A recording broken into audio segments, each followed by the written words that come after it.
les chuchoteurs, du livre au cœur.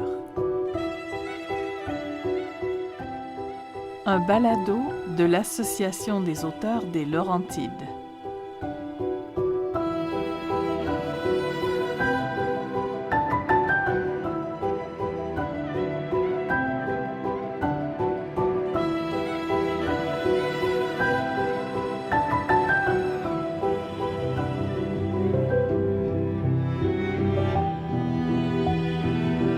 Un bouche à oreille laurentien, histoire de la caravane littéraire lue et relue.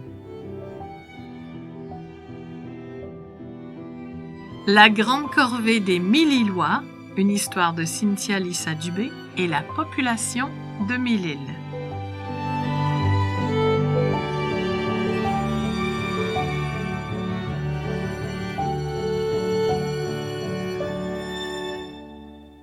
Entre ce que je pense, ce que je veux dire, ce que je crois dire, ce que je dis, ce que vous avez envie d'entendre, ce que vous croyez entendre, ce que vous entendez, ce que vous avez envie de comprendre, ce que vous croyez comprendre, ce que vous comprenez, il y a 10 possibilités qu'on ait des difficultés à communiquer.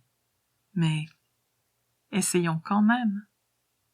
Bernard Werber, l'encyclopédie du savoir relatif et absolu.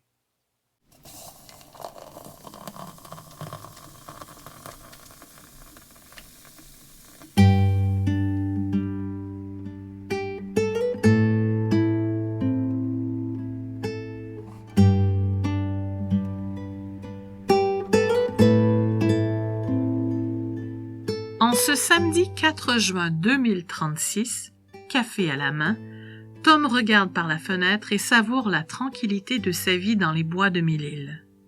Ce matin, il s'est levé le cœur léger, content de voir enfin aboutir le fruit d'années de travail.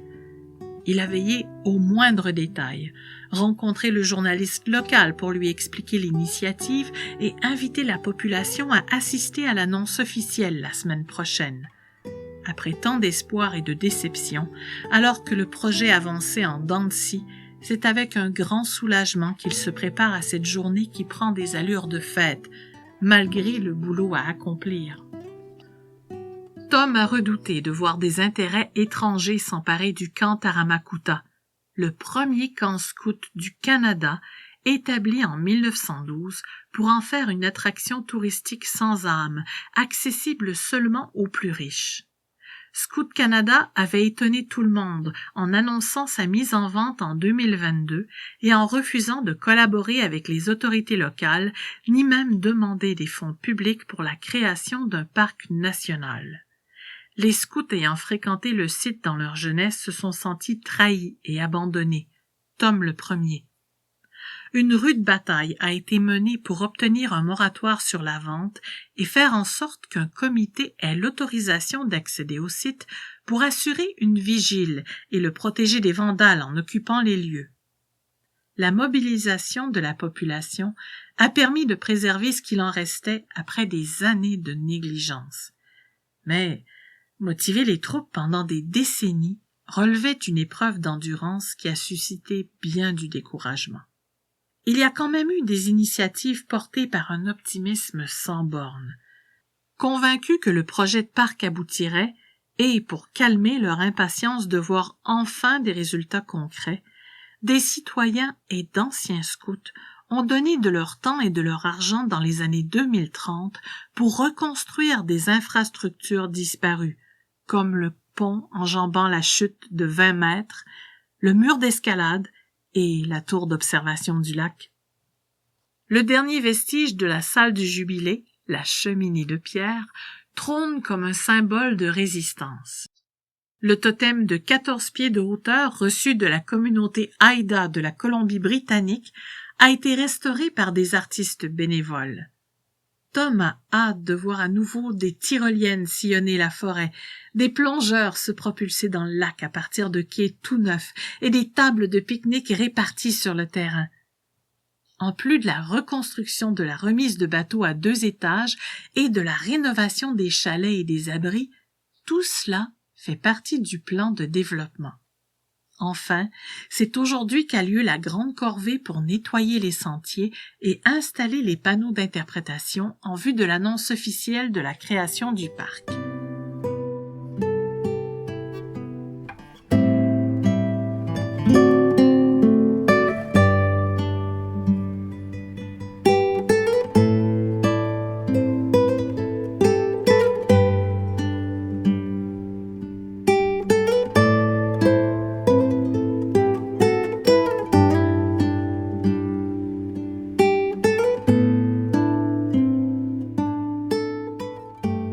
Tom consulte le site L'Éco-citoyen, sélectionne l'onglet de la région d'Argenteuil. Avoir accès à des nouvelles locales est déjà une grande victoire pour la population. Avec les fermetures en cascade des médias régionaux, le besoin est devenu criant. Le gouvernement a enfin pris les choses en main en créant le Fonds des médias indépendants qui redistribue une enveloppe budgétaire aux régions et laisse le soin à chaque organisme responsable de mener sa barque, avec des résultats inégaux, il faut bien en convenir, mais tout de même, l'indépendance éditoriale est assurée et l'information paraissant maintenant gratuitement en ligne, tous peuvent se tenir à jour sur les enjeux qui les touchent au plus près. Les mots-clés « annonce officielle Taramacuta » ne mènent pas à l'article souhaité. Le titre défaitiste tombe comme un coup près sur cette journée qui s'annonçait pourtant délicieuse. Les Mille-Îlois, Mille-Îloises, doivent renoncer au projet du parc Tamaracuta. À la lumière des informations obtenues de la ministre de l'Environnement Agnès Grondin, le journaliste a évacué tout ce que Tom lui a dit sur les travaux des bénévoles et sur le plan de développement de la création du parc conçu en collaboration avec la Société des établissements de plein air du Québec. Tom reste figé devant l'écran. Il n'en croit pas ses yeux. Un goût amer lui monte à la bouche. Il pense à la joyeuse bande qu'il doit retrouver au lac dans 1 heure. Il pense aux nombreuses réunions tenues dans le centre communautaire Maple Grove, à l'origine une école de rang, et à toutes les idées folles surgies de ces rencontres. Il pense à Les, son ancien moniteur scout, l'organisateur hors pair qui lui a appris le lancer du javelot, la chasse et les rudiments de la survie dans la nature. Toutes ces années à porter le projet, il s'imaginait le faire en l'honneur de son mentor. Il ressent encore de la tristesse depuis qu'il a appris le décès de celui qui a refusé toute aide, niant la maladie, brûlant la chandelle par les 2 bouts. Le petit homme bâti, avec peu de cheveux sur le crâne, prend des airs de géant dans le cœur de Tom. Doit-il annuler la corvée à la dernière minute? Il n'a pas le cœur de freiner l'enthousiasme des bénévoles, et puis, après toutes ces années de mauvaises nouvelles et d'espoirs renouvelés, en quoi cet article serait-il porteur d'une annonce définitive? Les, son moniteur adoré, aurait fouetté les troupes et poussé à continuer le travail. Tom se promet une discussion musclée avec la ministre de l'Environnement dès le début de la semaine. S'il le faut, l'annonce officielle sera remplacée par un énième appel à la mobilisation pour démontrer leur détermination à tous. Il termine son café du matin et dépose la tasse vide sur la table d'un geste déterminé. Un bon scout est toujours prêt.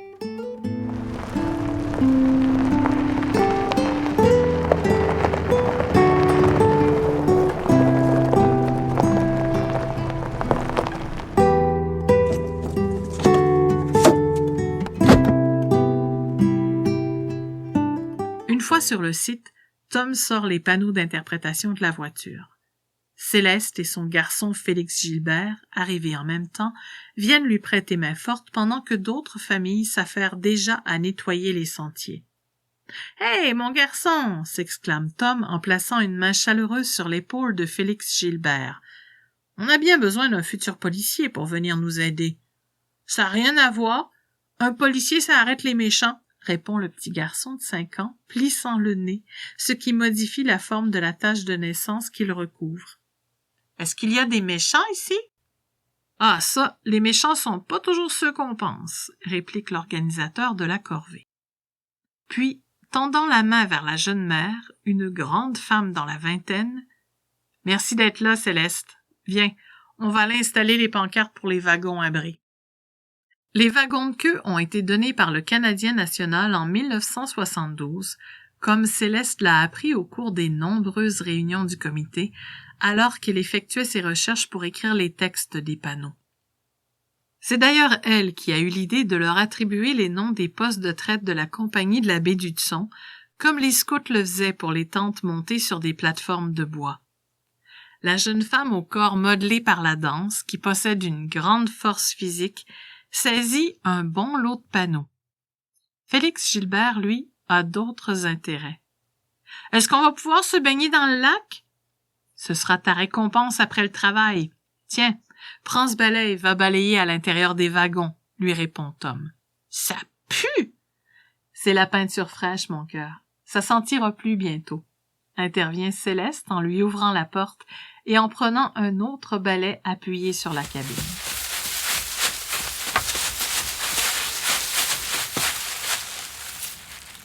Black, une jeune fille de 19 ans ayant la réputation de prendre des risques, dont on apprécie le caractère frondeur, arrive tout essoufflée. « Pardon pour le retard, Tom. Ma petite voisine Laurence voulait venir aider elle aussi, mais elle est un petit peu lente à se préparer, la coquine. » Nullement embarrassée, la fillette de 8 ans hausse les épaules. « Je suis toujours en retard, j'y peux rien. »« Ouais, j'ai entendu parler de toi, » dit Tom. « Il paraît que tu veux devenir pompière. Faudra pas arriver en retard, sinon tu vas créer des catastrophes. » Laurence n'avait jamais pensé à ça. Elle met sa main sur sa bouche ouverte, ce qui fait rire Black et Tom. Laurence attrape un panneau et lit d'une voix lente. Le terme Tamaracuta serait d'origine amérindienne et il serait constitué de la contraction du mot Tamarack, qui a été adopté en anglais pour désigner le mélèze et kuta, autre mot amérindien qui signifie plan d'eau ou lac. Commission de toponymie du Québec. C'est quoi un mélèze? Tom pointe un conifère. Il avait appris les noms de 3 arbres pour passer l'épreuve auprès de son mentor, Les. Il les avait récités et s'était félicité d'avoir pu s'en tirer à si bon compte. Mais depuis, il s'était pris de passion pour les arbres et pourrait aujourd'hui identifier à peu près n'importe quelle essence autour de lui. Regardant un autre panneau, Laurence a déjà une nouvelle question. Elles sont où les 1000 îles? Ah, ça, c'est l'héritage du passé. En fait, 1000 îles faisait partie de la seigneurie des 1000 îles dans la partie la plus au nord, et la seigneurie tirait son nom de la rivière des 1000 îles, tout au sud. Longtemps, on s'est appelé les Mille-Islanders. On n'avait pas d'équivalent en français. La petite fille reste dubitative. Mais il y a bien des îles dans les lacs, non? Alors ça va. Mon nom aussi est un héritage du passé. Mes parents m'ont nommé Black, qui était l'ancien nom du lac Dawson. D'ailleurs, pendant longtemps, les gens continuaient de l'appeler Black. Et savais-tu que Dawson était l'ancien nom du lac Tamaracuta? Ajoute Tom. C'était en l'honneur de Samuel Dawson, qui avait vendu les terres pour la création du camp scout. Le plan d'eau a été rebaptisé dans les années 40. Black cherche dans sa mémoire et lui semble bien avoir entendu cette information dans les nombreuses discussions. Effectivement. Tom lève la tête et voit Agnès les rejoindre d'un pas lent, sourire aux lèvres, ses longs cheveux gris bouclés encadrant son visage. Toujours souple, bien que très âgée, elle porte des jeans et un veston. Elle serre la main de Black, puis celle de Tom, qui garde une expression neutre, bouillant intérieurement de colère, attendant la ministre de pied ferme. Il avait placé tellement d'espoir en elle quand le premier ministre lui avait enfin confié le ministère pour lequel elle était la plus compétente. Mais il constate encore une fois que la portée des politiciens est bien inférieure à leurs promesses. « Bonjour, Tom. C'est beau à voir toute cette mobilisation. Et chapeau pour le super boulot. » La voix de la femme mûre est éraillée. Tom la regarde de biais, suspicieux, attendant les mauvaises nouvelles.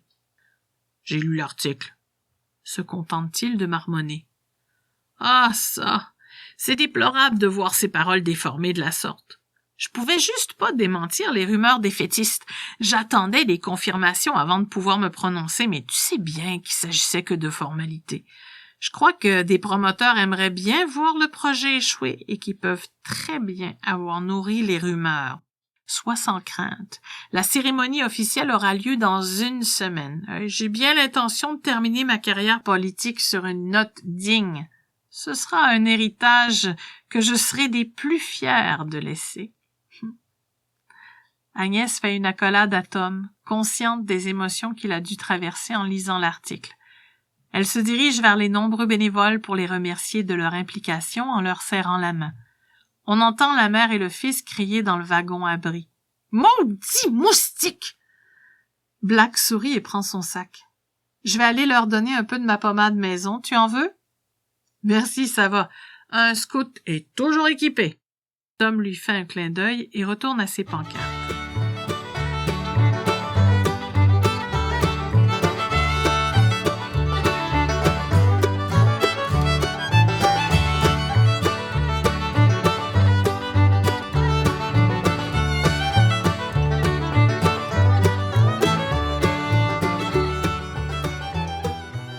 Les sentiers porteront des noms témoignant de l'importance des Irlandais, en particulier les méthodistes, bien que l'Église n'existe plus, dans la formation de Mille-Îles. Ces armoiries sont d'ailleurs ornées d'un trèfle. Il y aura le sentier John and Henry Hammond, les premiers colons à s'y établir. Un autre se nommera John Irvin, le premier pasteur presbytérien, et puis H.B. Ray, le premier révérend anglican, et le révérend T. Petcher, qui était méthodiste. Le premier maître de poste, William Pollock, aura son tracé bien à lui. De plus, un panneau explique la participation de Mille-Îlers aux Rangers d'Argenteuil durant les raids des Fainéants. Ces Irlandais catholiques des États-Unis désiraient envahir le Canada et s'en servir comme monnaie d'échange contre la libération de l'Irlande. Les Rangers d'Argenteuil, formés d'Irlandais protestants, ont repoussé l'invasion sous le commandement du lieutenant-colonel John Abbott. Les Fainéants ont ainsi contribué à la création du Canada. Tom regarde la petite troupe affairée, éprouvant de la gratitude de se savoir si bien entouré. Comme l'eau du lac Tamaracuta se décharge dans le ruisseau Bonny Brook, qui se déverse dans la rivière du Nord et termine sa course dans la rivière des Outaouais, l'attachement au territoire se transmet de génération en génération. Tom se dirige vers le petit chalet de bois rond, décoré de raquettes, et y cloue un petit panneau de bois. Il baptise ainsi le bâtiment « Les Shack ». Son mentor occupera toujours les lieux. Le parc Tamaracuta sur le bord d'un lac magnifique, au creux des forêts de Mille-Îles, habité de milliers de souvenirs fabuleux.